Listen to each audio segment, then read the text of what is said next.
Good evening. We'll call the regularly scheduled Mandan Park District Board meeting to order. Today is Monday, February 13th, 2023. At this time, any additions or deletions to the agenda? Nope, none. No. Okay, hearing none, we'll move to the next portion, public communication from visitors. Anybody in the public that would like to come up and visit or talk about an agenda item if we don't have you coming up later. So. Looks like everybody's going to be scheduled to come up at a later time. I'll close that portion of the meeting. Moving on to minutes and approval of the December 12th, 2022 regular meeting minutes. If we get a motion to approve those. Move to approve. Motion by Commissioner Scott. Second. Second by Commissioner Melhoff. Any further discussion? All in favor say aye. Aye. Aye. Motion carries. Item number 1, update on community gardens from NDSU Morton County Extension. Kelsey Deckert is here to talk to us about that. Welcome, Kelsey. President Meski and Commissioners, we thought it was important since we were getting close to spring and the weather that we're having, kind of started thinking outdoors. Kelsey Deckert is here to kind of give you an update on what her role is with the community gardens, how she partners with the Mandan Park District. Dustin Fleck and Kelsey kind of put together in your packet kind of a summary of the duties and responsibilities between each. We felt it was important since we're relocating that we probably bring something to the board, talk about how the registration is going to go, how many plots are going to be. So with that, Kelsey Deckert. Good evening, Commissioners. Like Cole said, it's a great pleasure to be here tonight and just give you guys an update on the community gardens as we make a move. This relationship actually started way over 10 years ago. From what I can tell in records, you guys have been here since the beginning of the community gardens, and it's greatly grown. So we've greatly appreciated that. There is over here, hopefully you guys will be able to see, she'll throw it up, the new area and stuff on the old tennis courts there. We typically have had about 62 plots the last few years, and we're going to be able to expand that to over 80 plots. Plus an area dedicated to no-till. I've had quite a few gardeners that are interested in that, and people who have seen it now advertised with parks on their website call in and ask to be on the wait list for that. So currently right now we've had about 37 gardeners the last couple years over that expand of 62 plots. We have 22 people currently on our wait list. So we do expect to fully be able to accommodate all of those this year. Like Cole said, in order to actually get on the wait list or get a plot with us, you would contact the NDSU Extension Morton County office, and that number is 667-3340. And right now you would go ahead and get on a wait list, and then I have a meeting coming up here actually in a week that we are going to look at trying to, with the new location, get our current gardeners, those who are going to continue to garden with us, the plots that they want, because the numbers obviously have changed. And then we work through probably about a month and a half to early April, getting them the opportunity to re-sign up with us, and then we go ahead and we start within the wait list. So I also brought with, and I'll throw it up here, just kind of a brief, again, on the map, what it kind of looks like of what we'll be looking at. So you can see down in the corner is kind of an area that parks and stuff we have agreed on for no-till. We actually were able to add an extra hydrant over in that area. I don't have the amount of plots because it's really going to depend on the amount of interest there. Currently the plots are going to be 20 by 20, and that's just a rough estimate. And then it is $40 annually for your plots. So if they can have a maximum up to 2 plots per year. But no more than that. And the season is typically running through mid-May, later May, until later October. It just depends on the weather. So if you guys have any questions, I would greatly entertain them. Kelsey, can you do me a favor and can you explain the benefits of no-till real quick for our board members? Yes, last year, North Dakota, we were blessed with some heavy droughts, and so no-till is one way to not only conserve moisture, but also nutrients and overall the soil structure. Overall, promoting a healthier soil for general. When you continue to till and everything like that, you deplete some of the nutrients in the soil structure there, making that soil a little more vulnerable to, erosion and just the tendencies of lack of nutrients within that area. So I've been working with not only both county soil conservations, Burley and Morton, on how we're going to go about and kind of get that no-till started. I actually have both of the soil conservation gentlemen coming at this next meeting with the gardeners to give a little more in-depth no-till. One thing that is nice is the Burley County Soil Conservation District. They've been blessed to have the Minokan Farm and have been doing no-till to actually showcase that to people, not only gardeners, but producers within this area. And I have one more question, and then I promise the board members I would keep it short tonight. Are we going to do, or this could be more for Cole, are we going to do like an open house or a ribbon cutting or anything? I don't think there's any intention at this time to do an open house. I think obviously what Kelsey's presenting here today, a lot of the gardeners are going to be similar, but obviously coming to the new site will be different. But there has not been a planned ribbon cutting. Thank you. Any other questions or comments for Kelsey? We do plan to, with parks, really kind of beautify that area as well and add in some things that will be very attractive, not only within the community, but for those gardeners as well, a space to really create kind of that community within the garden plots. Okay. Cole, do we have anything on our website that links to NDSU extension and that phone number then? Yep, Kelly puts everything on there. It can be rerouted and the phone number's listed for them to reach out if there's interest in it. Okay, sounds good. Thanks, Kelsey. Thank Hopefully you. it works out to be a good spot down there. Yes. Thank you. Item number 2, consider for approval remote control and go-kart track at Dakota Centennial Park. So Park Commissioners, as you know, last month, we talked about putting together a RC track and go-kart track. Some direction at that time was to make sure that there was a maintenance agreement and that nonprofit status was taking place. Since that's transpired, we are revisiting with the Stock Car Association since they were unable to be here last month. And since then, we now have kind of a combined efforts and a new site plan that will be presented here shortly. But with that, I'll let Andrew and Casey, I don't know who wants to go first, but I'll let you guys lead the way.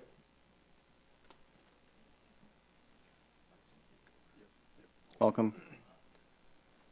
All right. Is this full screen already? Okay, cool. All right, so this is going to be a little bit of repeat from last month for the RC track, but it'll be completely new with the go-kart track. Obviously presenting jointly for a different orientation that you saw last time, but we'll just dive right into it here.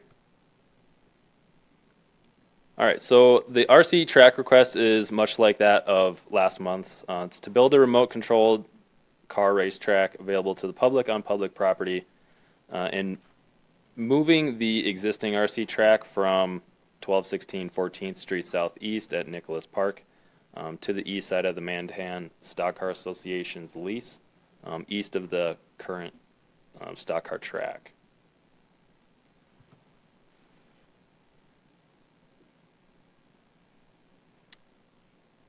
The request for the go-kart track, build and maintain a go-kart track in association with the Mandan Stock Car Association, located on the east end of the current Stock Car Association lease. It'll be very close to the RC track. You'll see that in a few slides. There would be a subcommittee under the overarching entity of the Stock Car Association that would be in charge of scheduling events, maintaining the budget of the go-kart track. It would just slide in kind of under the current lease agreement with the Mandan Stock Car Association.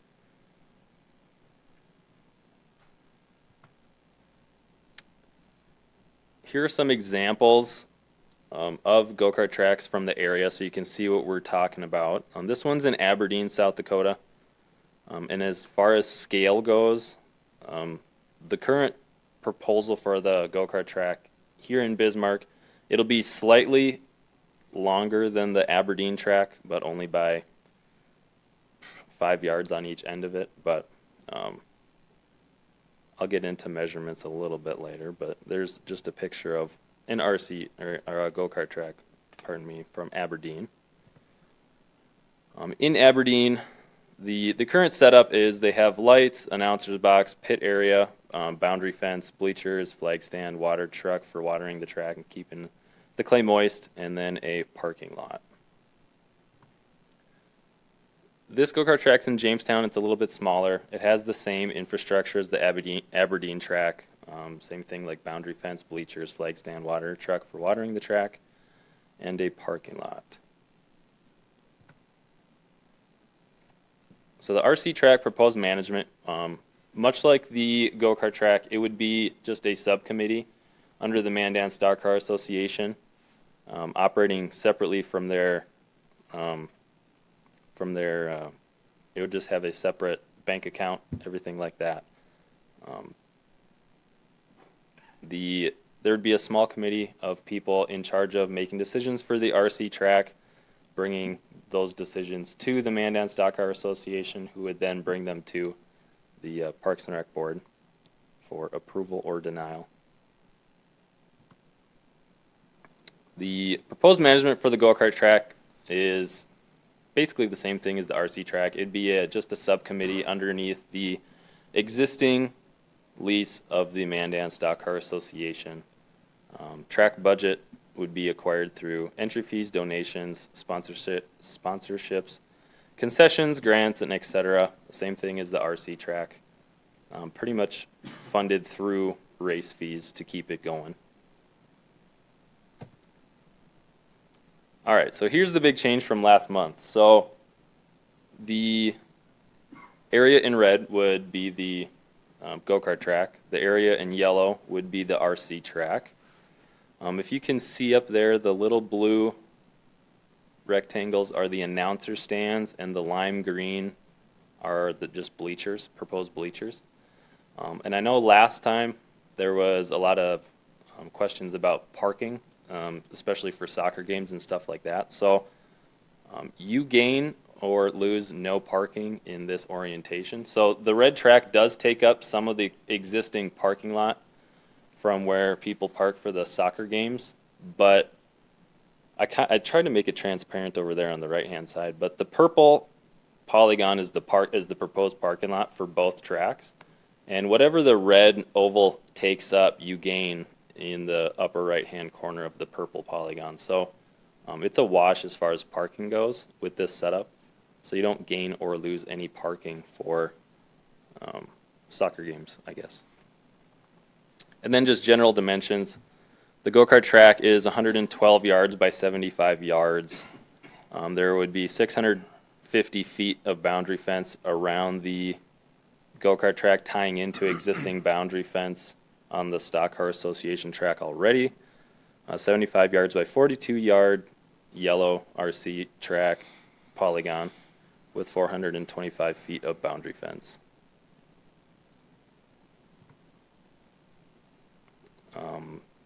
Resources needed for the RC track, much like that from last month. It would be roughly 40 yards by 55 yards, roughly 700 cubic feet, or cubic yards, excuse me, is what we would need. And since last month, I did get Bowers Excavating to basically give us all of the clay that we would ever need. They have 50,000 cubic yards that they need to move from the new high school, and we only need 1,000 of it. So they've agreed to give me all the clay that they need for the RC track, and also the go-kart track if you guys would need it. Just quick cost estimate, roughly phase 1 would just be moving the track from the old location to the new. And with the free clay, all we would need is the drain tile for the edges of the track, roughly $1,300. Phase 2 would just be making the RC track race ready for league nights and stuff like that, roughly $14,000 to $17,000. And phase 3, making it a really nice track for regional events, another $13,000 to $18,000. Go-kart track estimates, the clay in the track, roughly $2,000 to $4,000, but since making this, we have gotten free clay, so that would be much less. That would just come down to the time it takes to move the clay with equipment and stuff like that. Lights could be anywhere from $5,000 to $15,000 depending on how many lights, how big you go. Announcer box $4,000 to $5,000. Most likely higher than that. We were planning on splitting costs between announcer stands with the old orientation that we had, so that would most likely be around $10,000 for the announcer box, since we're going with 2 separate announcer boxes now. Storage would just be integrated into the announcer box. Flag stand, same thing. Boundary fence, roughly $6,000 to $10,000, depending on who builds it and how much you get. So overall estimate for the go-kart track, $17,000 to $30,000, pretty similar to that of the RC track. Both tracks would like to be ready to race, hopefully by July. Sooner the better, but whenever the snow melts and the ground dries out is when you would start construction on the tracks themselves and get things moving that way. It also depends on availability of funds and how many donations are rolling in and stuff like that. All right, Casey will definitely be able to answer more of these questions, but this is the type of go-kart that they plan on racing at the go-kart track itself. They're called mini mods. The big difference between these and the other ones, and just chime in if I'm saying anything wrong, but these ones have a roll cage compared to the other go-karts in some of my other pictures. A lot safer as far as that goes. There's a seatbelt restraint system in it. Just a lot safer than the ones without a roll cage. Still roughly the same size though. All right, go-kart track noise levels. The mini mods, they're not overly noisy. They're pretty comparable to the go-karts at the Raging Rivers park. And the readings taken from the edge of a track during races recently, I think in Colorado, was 60 to 85 decibels, which over on the right is pretty much like that of ambient noise of a restaurant or busy traffic. Here are the noise readings from that race. So the guy who was taking these readings was on the edge of the track at the go-kart track, so pretty close to the track, and you can see that like the minimum decibel reading was that of 60 decibels. Was that a loud conversation? Average was 77 to 75, depending on the reading and the race, which is that of a loud restaurant, and then 85 would be a little bit louder than that, but on average it's not overly loud. A lot quieter than stock car races. And then the RC track, not as loud again. I would say you could probably race RC cars during soccer events. That's roughly the noise level of those little things. The track schedule, we would like to host 2 to 3 race events a month, one during the week and one during a race weekend. There wouldn't be a lot of scheduling conflict between go-karts or the Stock Car Association, since you like to race RC cars in the morning to a little bit after noon, and most of the time stock car racing is done at night, so there wouldn't be a lot of scheduling conflicts for the RC track. The go-kart track schedule, they would like to race on Wednesday nights during the week, 3 to 4 races per month. Obviously, they would like to not hold races during stock car events, and they would like to schedule around soccer events if possible. Track benefits. So, much like last time, the track will increase business to the hobby shop in Mandan. Race events do bring a lot of out-of-town racers to the area, so they'll be going out to restaurants, staying at hotels, stuff like that, just increasing overall business to the area. Kids and adults would have another fun activity to do in Mandan. All shapes and sizes do race RCs, so Aberdeen, South Dakota does have a 40-plus age division, so it brings in all walks of people from all walks of life. Go-kart track benefits, a lot of the same benefits of the RC track, probably just more so than the RC track even. Brings in more business to the area, hotels, restaurants, mechanic shops, auto parts stores, stuff like that. It would be a good entry into the racing hobby. There's a lot of people that race go-karts before they race stock cars, so it's a good first step. A great way to get kids interested in racing as well. So, in Aberdeen specifically, there's a lot of community buy-in, so there's a lot of support for a go-kart track. So I would imagine there would be similar amounts of support in Mandan, if not more. And these are just the next steps for the process. So that is it. Thank you, Andrew. Questions or comments for either one of these two?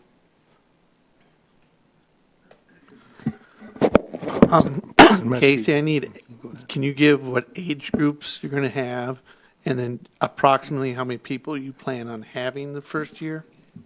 The age group that we're shooting for is 6 to 14. That's what the carts are designed for. They're adjustable so they grow with the kid. The pedals are adjustable. The seat has spacers to lift them and lower them. So it's not like when you got to buy a small cart, then when the kid gets older, he's got to buy a bigger cart. Like so, they kind of grow with the child. But yeah, 6 to 14 years old is what our target range is. And then as far as how many people, we're hoping to get a good car count of a minimum of 10 to start with would be very sufficient for us, and which will bring each child's going to bring obviously both parents more than likely, plus a sibling or two possibly. So each cart on the average we figure will bring 3 to 5 people to the park. So.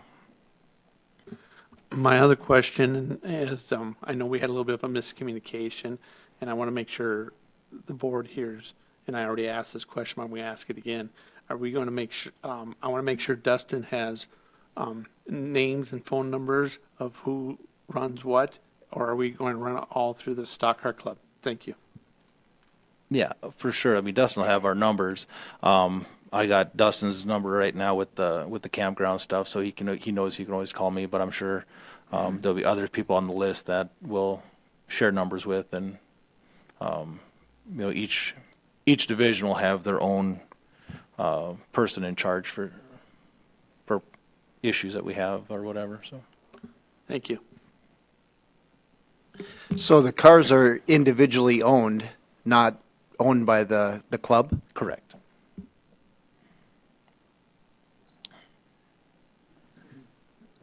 So that's a dirt track, I gathered from the presentation. Is it banked at all, or is it flat? There will be slight banking to it. We don't have the exact blueprints on what their degree of banking that Aberdeen has. We just measured off of just Google Map how big their area is. In mileage, roughly, it's a 1/10 of a mile track, which is a standard go-kart track. But yeah, there'll be a slight bank to it, just for easier corner purposes, so the cars don't want to slide off the track as easy. But they're not going to be like super high bank like what Dakota Speedway has. I mean, it'll be relatively manageable, I guess. Is there guardrail or barriers around here? There will be some type of barrier system. The satellite pictures don't really show what they have on the tracks, but smaller tracks use Uke tires for the big cars, and they'll use their like just standard like car tires for a safer barrier system around the deal versus running into a cement barrier just as a somewhat of a cushion. So, yeah.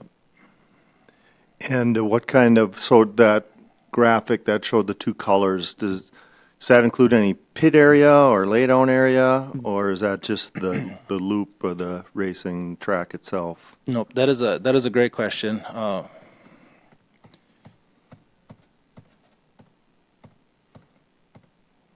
Okay, so where the red on the south side there, that is actually part of in our pit area already.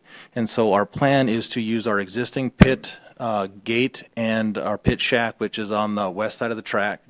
And they will come in and they will use that upper pit area as a staging area and a pit Sure. pit area. So, yep.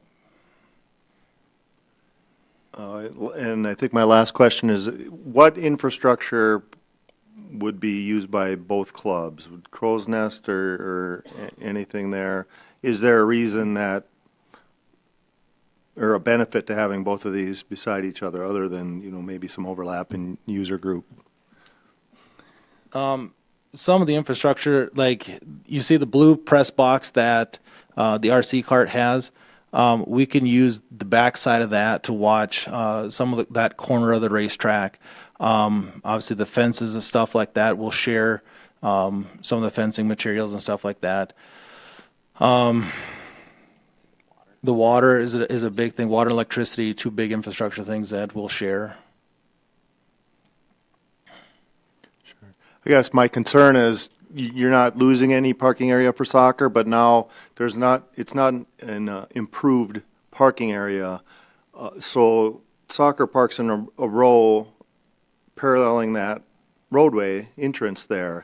And with the shape of that, and I'm just kind of worried that it's going to be chaos when it comes to parking. And you're not losing parking for soccer, but they're going to have to walk quite a bit further now to get to their, when grandma wants to come watch a kindergarten game, they're going to. Not really. If you look at where the red is, the red area is the part that's up towards the track, and there's part of a good chunk of that red is where the community garden actually was, and so the cars were never parked in that area of the park itself. So Agree. purple is where the parking has always been, and that's where most of the cars park for soccer already. Well, I don't know the distance from that road to the red, but there's always at least two rows of cars all the way almost to the stock car fence out to Red Wing Drive there. And so I guess for me, I'd like to see a more detailed layout. And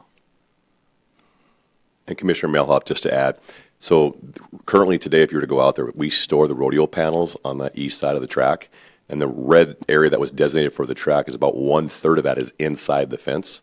So that's why we like that idea, is it pushed it more into the racetrack area where it would hopefully free up additional parking. We like the orientation this both Dustin and I did from the standpoint, as it was mentioned, the pit area that they'll be located on will be inside the fence. So we're hoping all of the haulers and trailers that are being brought will not have to park outside the fence. They'll be inside the fence, that if there is any duplication of events, everything should be stored inside there. Okay. Yeah, makes sense. Cole, did you and Dustin talk about what we talked about at the meeting about those bigger events, moving the race cars over so the soccer people on a Saturday morning have that parking?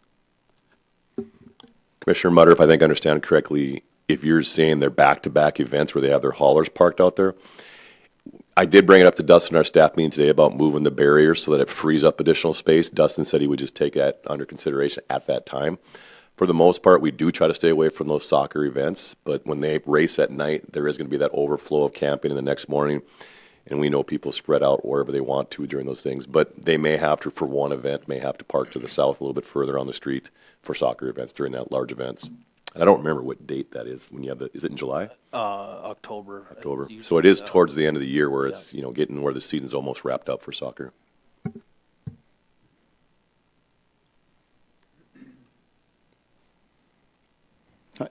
Safety is one of my questions as far as what's going to keep those go-karts from going in the RC track, but you're telling me the barriers are going to be quite hefty to keep the go-karts out of the RC track. Correct, yeah. One of the things I looked at when we talk about parking, if you can show the picture again up there,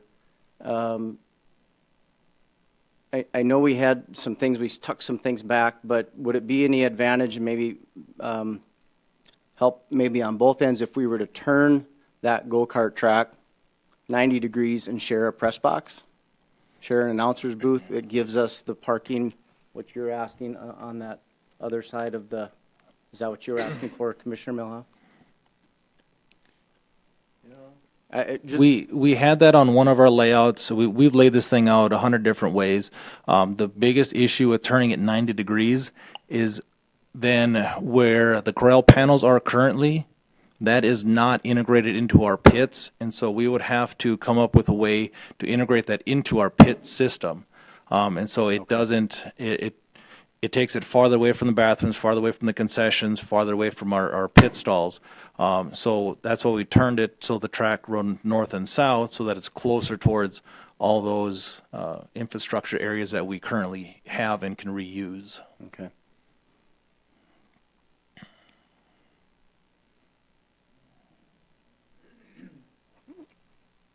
What size of engines these things have? How many? They have a 420cc engine that is bought from Harbor Freight.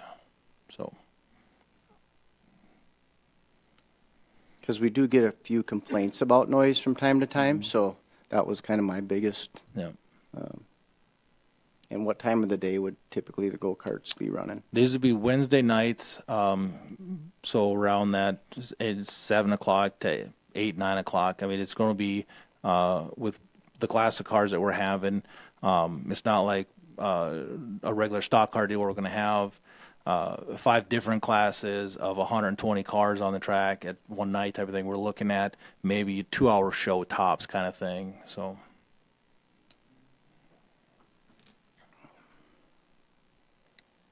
And just one other question. I'm looking at some of the email back and forth in our packet. What was the advantage of moving the go-kart track outside of the existing?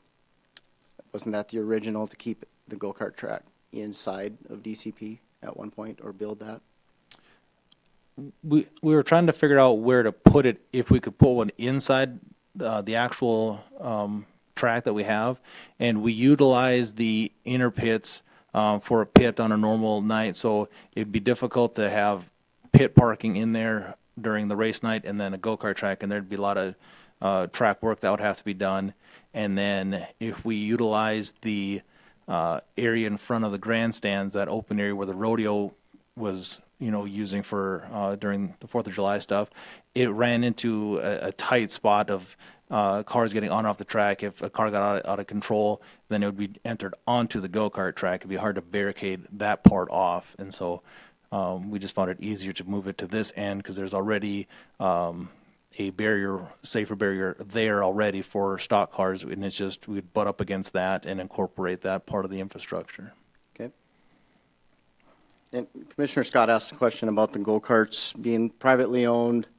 I guess with our RC track now, anybody can go up there and take the remote control car up there and use it. There's no fee, nothing. What is there plans then, I guess, maybe for the RC track to allow public access to that without?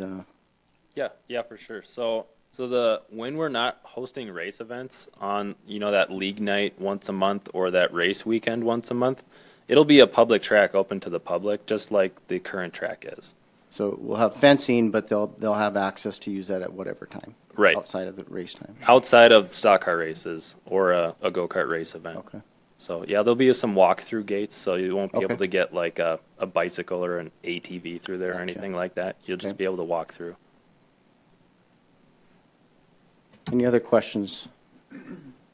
Sounds like you guys have thought this through a few times.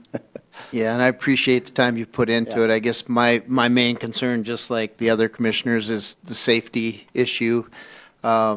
Making sure that, there's no stock car races going on at the same time the go-karts or the RC races are going on.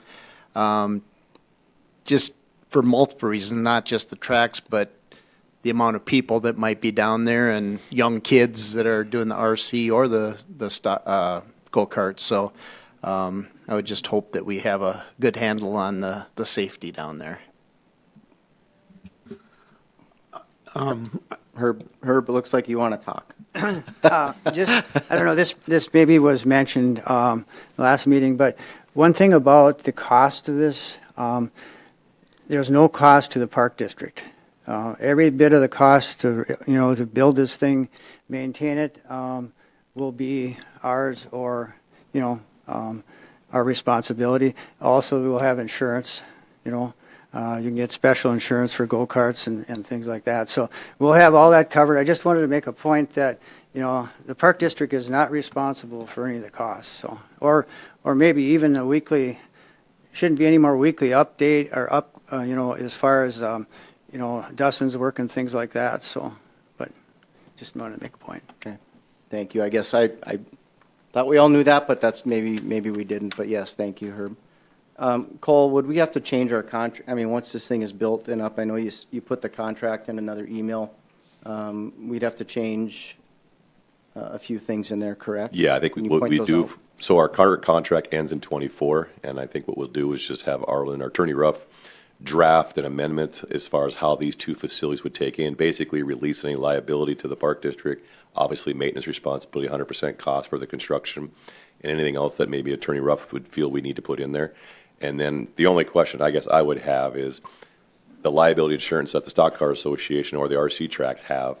Are the individual racers required to fill out some type of release form in addition to that and list us as because when we have soccer events and Held other harmless. activities, they hold the park district harmless in addition to whatever user group was there. So I mean, obviously these events could have some severe incidents where an accident could happen. We just want to make sure we are protected from a liability standpoint. Do our drivers fill out one of those now, Herb? They do? Yeah. Yeah, so that could be, is that in our contract? I didn't read the whole thing. Is that in there? It just Attorney basically Ruff, states is there anything their that- responsibility. Okay. Okay. So we would ask any participants to do the same, okay? Any other thoughts or questions?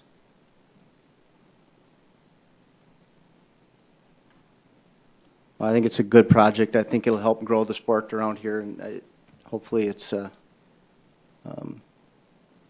you have it up and going by July, that'll even be better. I think we know how busy it is in July here, so it'd be nice to see if the board so chooses to move on and move forward with it.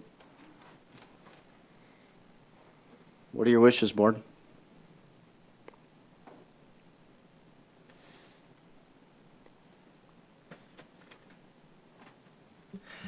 I'll make a motion to approve the go-kart and RC track on at the DCP and amend the current lease agreement with the BMSCA to include maintenance and insurance responsibilities for the tracks. Motion by Commissioner Freilich, Second. second by Commissioner Scott. Any further discussion? I do have one question. So you're not going to be starting a group, you're going to go under the Stock Car Association, is that accurate? No? Right. So last time we had we were going to become a nonprofit corporation through the state of North Sure. Dakota. Under this modification, we would be just a subcommittee underneath the current lease Okay. of the Mandan Stock Car Association, much like that of the go-kart track. So we would just slide in under their lease agreement, and it would be an amendment, I believe, to their current lease agreement. So Okay, thank you. Any further discussion? Okay, all in favor, say aye. Aye. Opposed, same sign. Commissioner Mutter, were you yes? Yes? Okay, aye. Okay, motion carries 5-0. Thank you. Thanks for coming, guys. Thank you, guys. I do got one more question. Wait, we already voted. Be There's careful. not motion, yeah. When we were talking about funding and stuff for the go-kart track and stuff, now you guys had sold the naming rights for the rodeo, okay?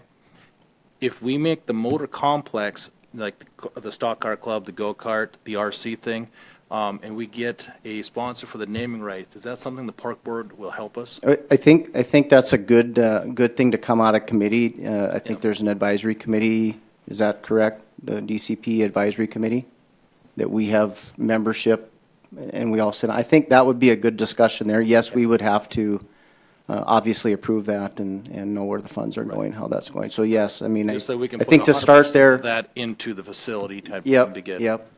Okay, I think that's typically how we've done it. We've always went through a committee for that recommendation, so, perfect. Thank you. okay, thank you. Moving on to item number 3, consider for approval 2022 budget amendments. Hi, Terry. Good evening, President Meshke and Commissioners. If you recall, state law requires that expenditures cannot exceed the total budgeted appropriations at the fund level. And during 2022, our general fund expenditures did exceed the budget by $223,936. So an amendment to the budget is required. That being said, 2022 was a very good year for the district, and so the increase in expenditures was more than offset by an increase in revenue. So I'm recommending tonight a budget amendment in the Gulf Operations Department in the amount of $223,936, where this increase in expenditures was due to increased operational costs that were associated with having such a busy and successful season. So every year, Terry will bring us these things, but our revenue does usually exceed by far any expenses that we didn't necessarily plan for. So this is a good thing. So what are your wishes? It's a good problem to have. It's a good problem to have, yeah. I would make the motion to amend the 2022 general fund expenditures in the Gulf Operations Department in the amount of $223,936 due to the increase in costs associated with the busy, successful golf season. Motion by Commissioner Scott, I'll second. second by Commissioner Mutter. Any further discussion? Commissioner Mutter, Yes. Commissioner Freilich, Yes. Commissioner Milhoff, Yes? Commissioner Scott, Yes. yes from me as well. Motion carries. Thank you, Terry. Are you done? Come up. Are you doing the annual report too? Okay. We're- All right, moving on to item number 4, 2022 Park District Annual Report. I think this will be the shortened version of it, but there is more information, or will be more information on our website. Is that right, Cole? Okay. All right, Terry. All right.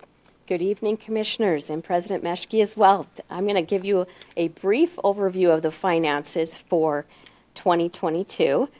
And this first slide here is district-wide total revenue and expenses that we had during 2022.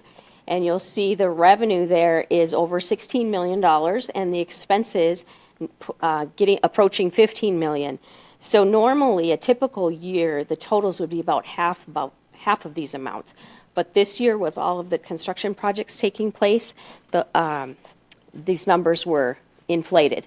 So if you look at the revenue side, a big piece is loan proceeds. We have $6 million in revenue there for loan proceeds. And also donations and sponsorships made up $1.7 million. And most of that was going towards funding our construction projects. And then looking on the expense side, you see the big piece of the pie there for equipment and improvements. And that, again, is the construction projects we had going on this year.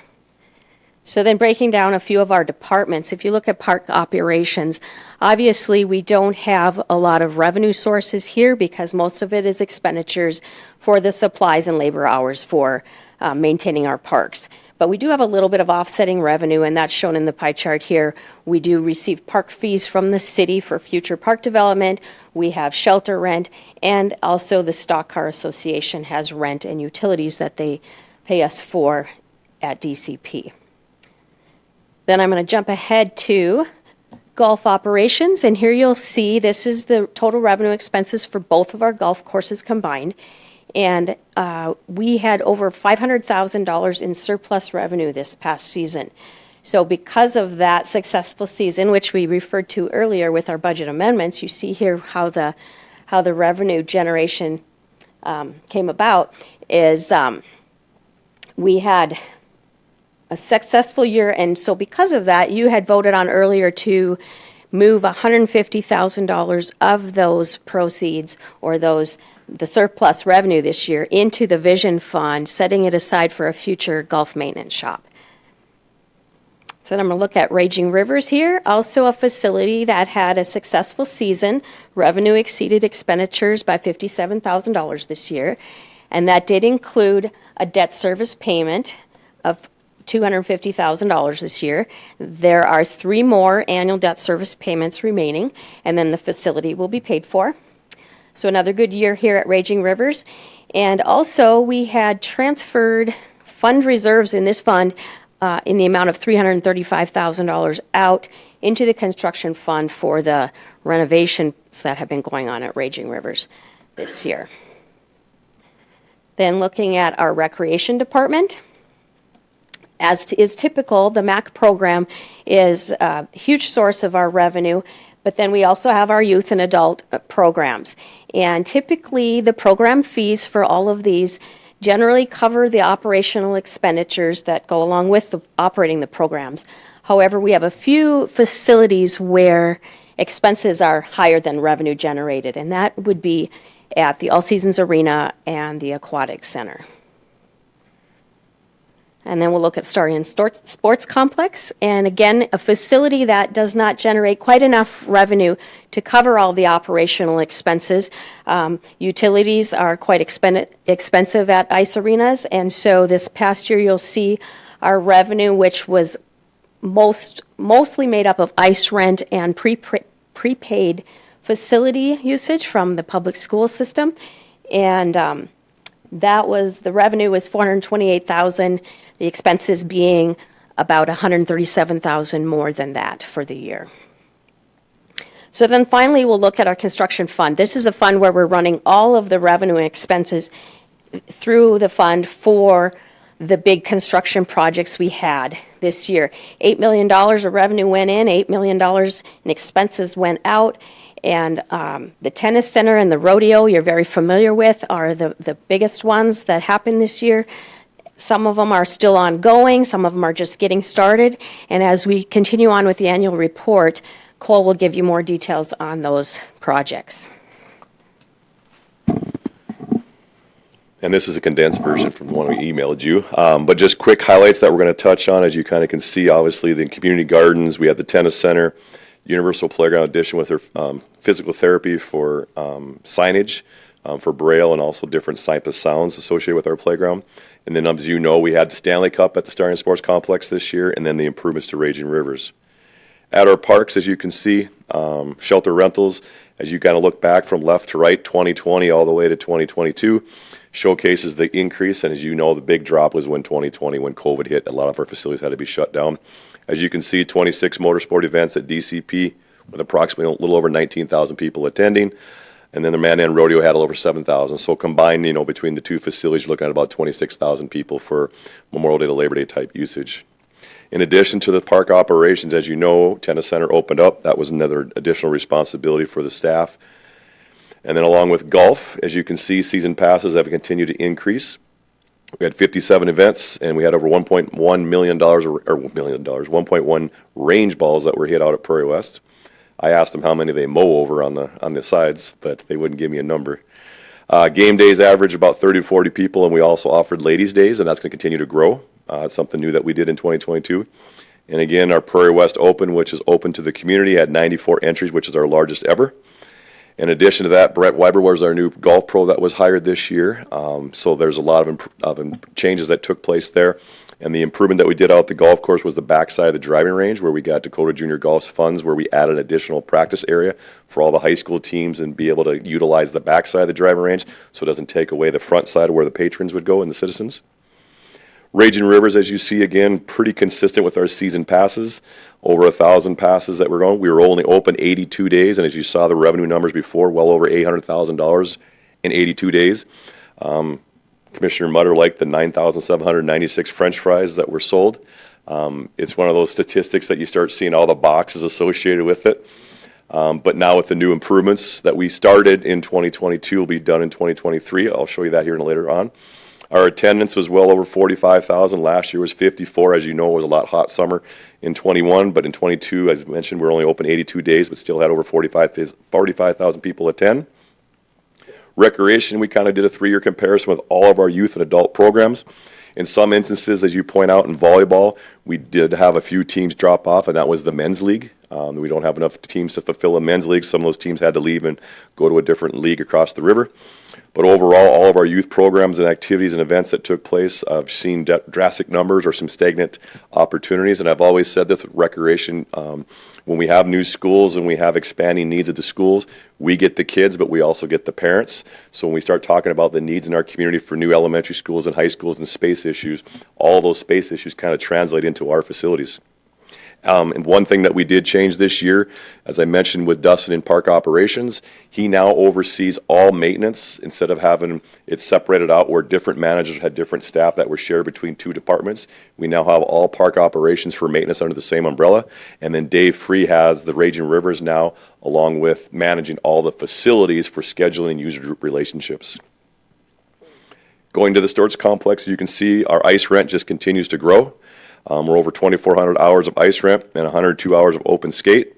Again, we had the Stanley Cup that was brought in, and then we also know we had the new parking lot that was added between the tennis center and the sports complex to address those needs. And marketing, just to kind of touch base with our website, as you know, about 70% of our revenue goes through online. And a lot of that you see on here, the demographics is 58% are female, 42% are men. And you can see we're averaging about 32,000 clicks a year.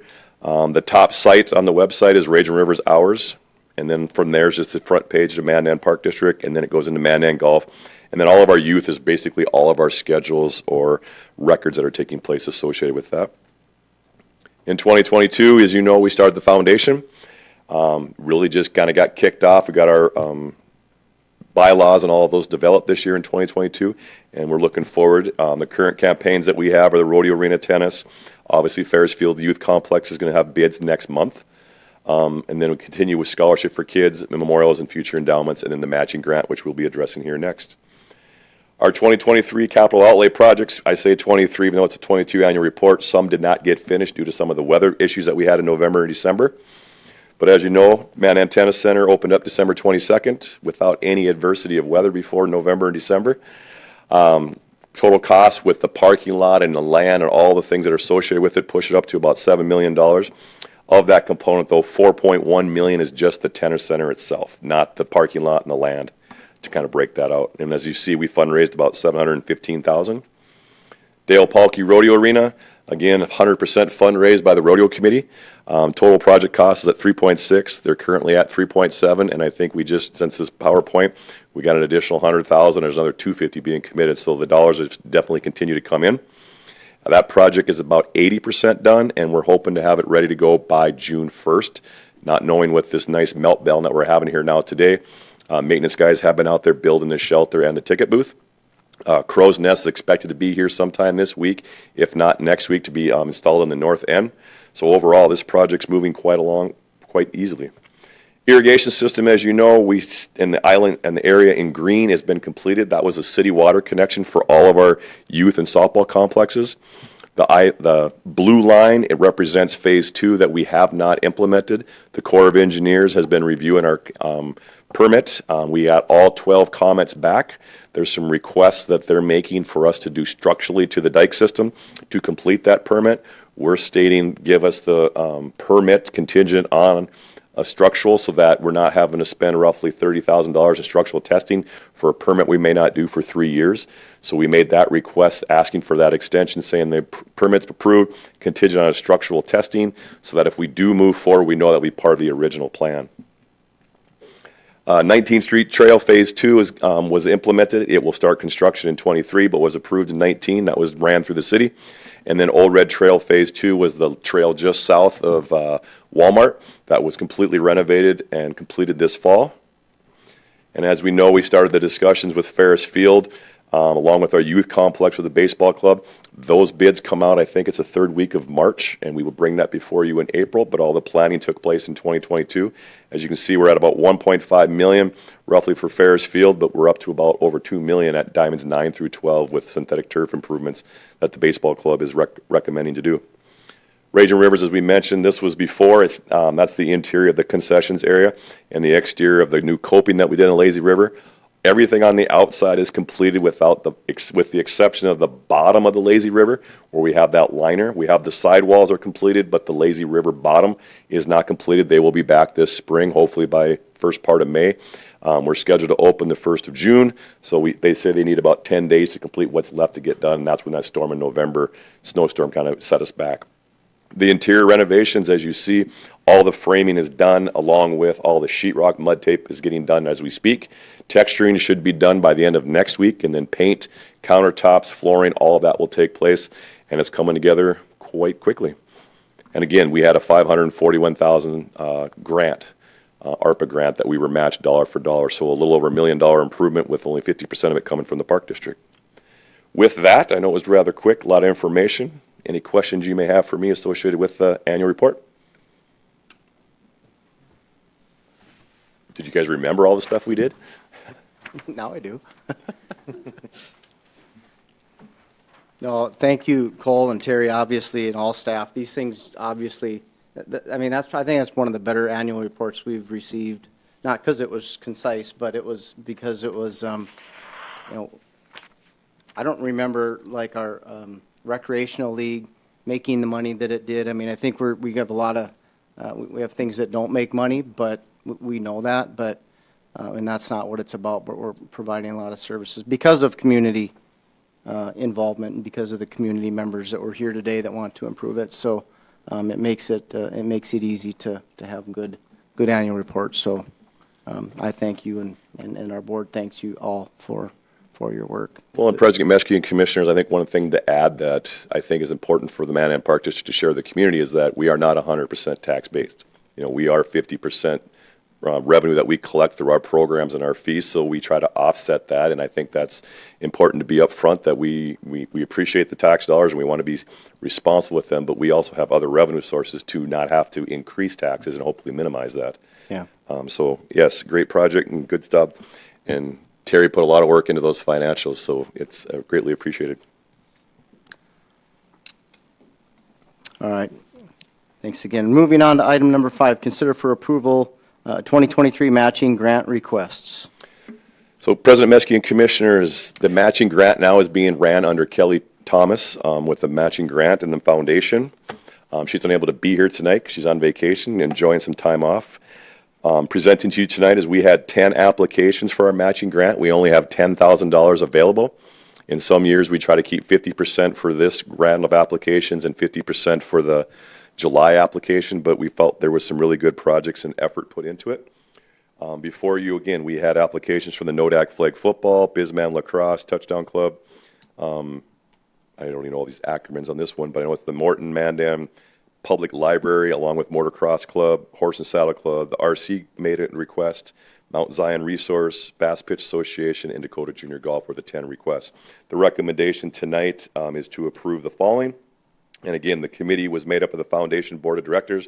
There was a ranking and a matrix that was put together, and then a recommendation for dollar amounts, and this is the recommendation that we're bringing forward from that Foundation Committee. Mandan Touchdown Club in the amount of $2,000 for equipment only.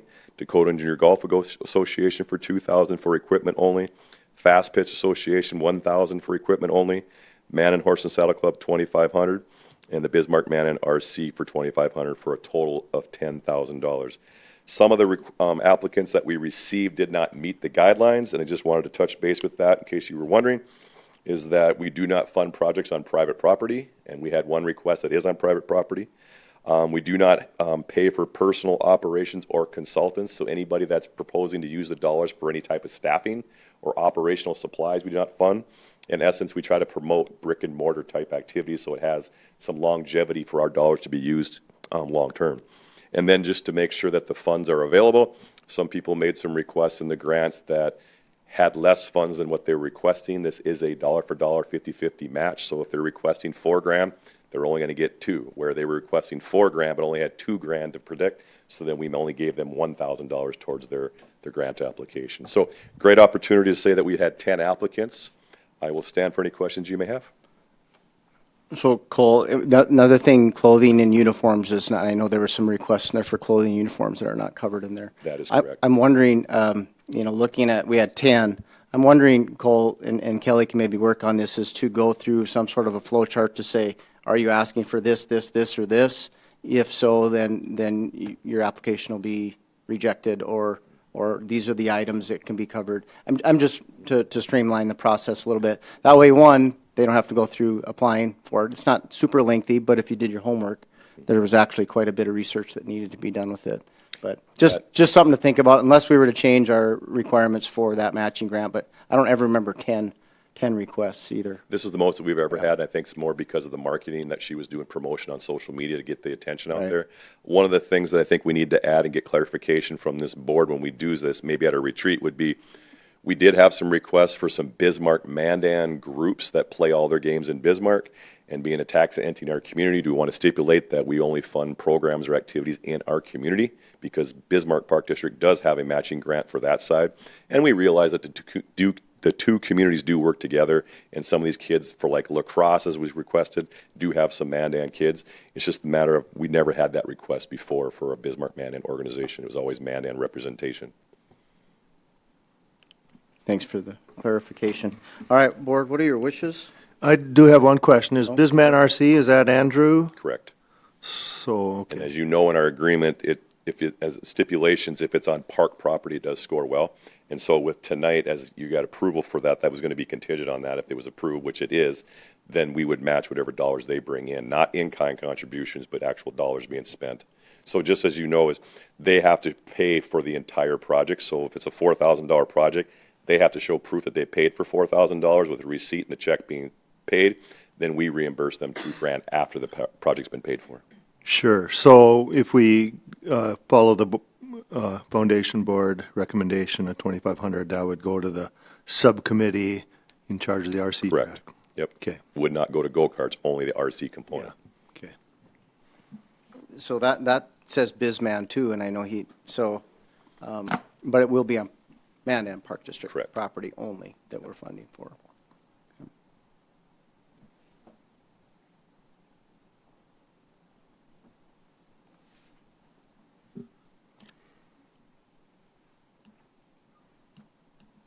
Well, motion to recommend the awarding of the matching grant to the Mandan Touchdown Club in the amount of $2,000 for equipment only. Dakota Junior Golf Association, the same, $2,000 for equipment. Fast Pitch Association, the amount of $1,000 for equipment only. Mandan Horse and Saddle Club in the amount of $2,500. And for the race RC track, $2,500. I'll second. A motion by Commissioner Melhoff, second by Commissioner Mutter. Any further discussion? Commissioner Scott? Aye. Commissioner Melhoff? Yes. Commissioner Freilich? Yes. Commissioner Mutter? Aye. Aye for me as well. Motion carries. Moving on to item number 6, Commissioner and staff reports. Nothing left to report. Okay. Terry? Okay. Okay. Attorney Ruff? I have nothing. Commissioner Mutter? I'm going to pat Dustin on the back a little bit again. Probably shouldn't do this. He'll probably get a big head, but I was out on the bike path, and there was a gentleman with a dog walking down, and I asked him, it was about a month ago, and I said, how's the bike path? And he said, these bike paths are better than the streets in Bismarck. And I don't mean to pick on Bismarck or anything, because we've had a lot of snow. I just wanted to say, and I also went down and looked at the ticket booth that the rodeo arena is going to have. And Dustin's staff has got a lot of pride in what they do. So I want to give them a lot of credit for keeping the bike paths clear this winter and the nice job they did on that ticket booth. So thank you guys. Commissioner Freilich? I've got nothing. Commissioner Melhoff? No report. Commissioner Scott? I don't want to jinx it, so I'm going to stay quiet about early golf. God dang it. I don't want to jinx it. Yeah. All right. Okay, nothing from me either. Item 7, authorization to pay our monthly bills. Can we get a motion?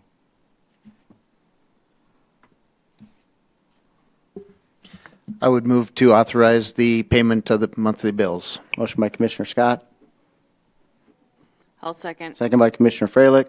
Any further discussion? All in favor, say aye. Aye. Opposed, same sign. Motion carries. Future meetings for Mandan Park Board Commissioners, March 13th will be our regular scheduled board meeting right here, 5:30 PM, City Hall. With that, can we get a motion to adjourn? I'll make the motion adjourn. Motion by Commissioner Mutter, I'll second. second by Commissioner Freilich. Further discussion? All in favor, say aye. Aye. Meeting adjourned.